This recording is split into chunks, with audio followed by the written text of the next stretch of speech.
Bismillahirrahmanirrahim. Assalamu alaikum dear teachers and students. I am Rubab from Gauhar Publisher.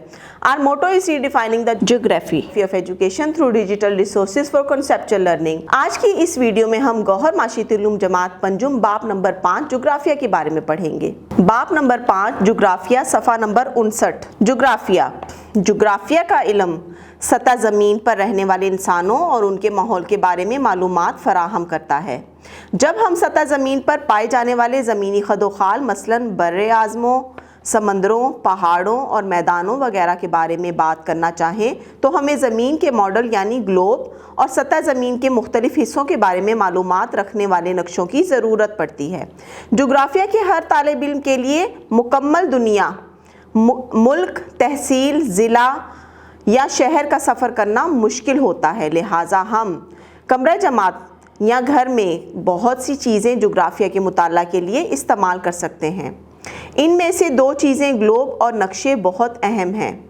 Gel में हम मुख्तसर जानेंगे कि ग्लोब और नक्शे कैसे बनते हैं। जोग्राफिया को समझने या पढ़ने के लिए, उसका इल्म हासिल करने के लिए बहुत ज़्यादा ज़रूरी है कि आपको दो चीज़ों की पहचान हो, दो चीज़ों के बारे में आपको इल्म हो, वो है नक्शा और ग्लोब। ठीक है, तो नक्शा क्या होता है? नक्शा एक कागज़ के ऊपर बना हुआ या किसी चीज़ के ऊपर बना हुआ एक यानी ऊपर से लिया हुआ, ज़मीन का ऊपर से लिया हुआ एक खदोखाल होता है जिसमें हमें पता चलता है कि कहाँ पर समंदर है, कहाँ दरिया है, कहाँ पर मैदान है, कहाँ पर सहरा है, कहाँ पर आबादियाँ हैं, कहाँ पहाड़ वगैरह मौजूद हैं। तो ये सारी चीज़ें हमें नक्शे में दिखाई जाती हैं। जबकि ग्लोब जो है वो आप लोगों ने देखा होगा हमारे अक्सर ऑफिस में, जब हम ऑफिस में किसी ऑफिस में जाते हैं, अपने प्रिंसिपल के ऑफिस में जाके देखें आप स्कूल के, वहाँ पर भी आपको एक ग्लोब नज़र आएगा जो गोल शक्ल का होता है। उसमें वो पूरी दुनिया को प्रेजेंट कर रहा होता है, पूरी दुनिया के नक्शे को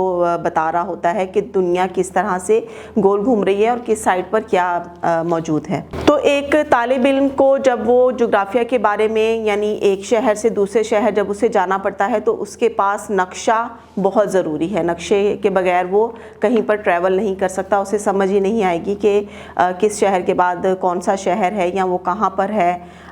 नक्शे की मदद से वो जोग्राफी का इल्म हासिल कर सकता है। ग्लोब और नक्शे की महारतें, globe and map skills. Globe ज़मीन के गेंदनुमा मॉडल को कहते हैं जिस पर दुनिया का नक्शा छपा या बना होता है।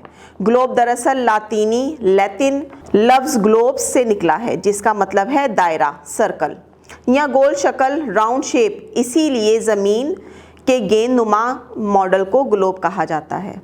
ग्लोब हमें दुनिया के नक्शे पर मौजूद खुश्की और समंदरों के बारे में मालूमात फराहम करता है। ग्लोब पर दुनिया के तमाम ममालिक और उनकी पोजीशन मकाम को देखा जा सकता है। ग्लोब नक्शे के मुकाबले में कम तफसील फराहम करता है, जबकि नक्शे पर हम जगहों की ज़्यादा तफसील जान सकते हैं। तो बच्चों, इसमें भी वही बात आ गई जो मैंने आपको बताई थी। एक तो ग्लोब की शक्ल, कि उसकी शक्ल कैसी होती है और उसके ऊपर पूरी दुनिया का नक्शा छपा हुआ होता है, जबकि नक्शा जो है वो एक ख़ास मुल्क या ख़ास इलाके का भी होता है, एक छोटे से शहर का भी होता है, छोटे से ज़िले का भी होता है, जिस पे बहुत तफसील से सारी चीज़ें बयान की गई होती हैं। नक्शा कागज़ या किसी हमवार सतह पर सतह ज़मीन के ऐसे खाके को कहते हैं जो ज़मीन के किसी मखसूस हिस्से, किसी शहर, सूबे या मुल्क की शक्ल या महल वक़ू दिखाता है। नक्शे पर ग्लोब की निस्बत ज़्यादा तफसील दर्ज होती है। नक्शा किसी जगह की हूबहू वैसी ही तस्वीर पेश करता है जैसा कि वो जगह हकीकत में ऊपर से नज़र आती है। ग्लोब मेज़ या डेस्क पर रखा जा सकता है,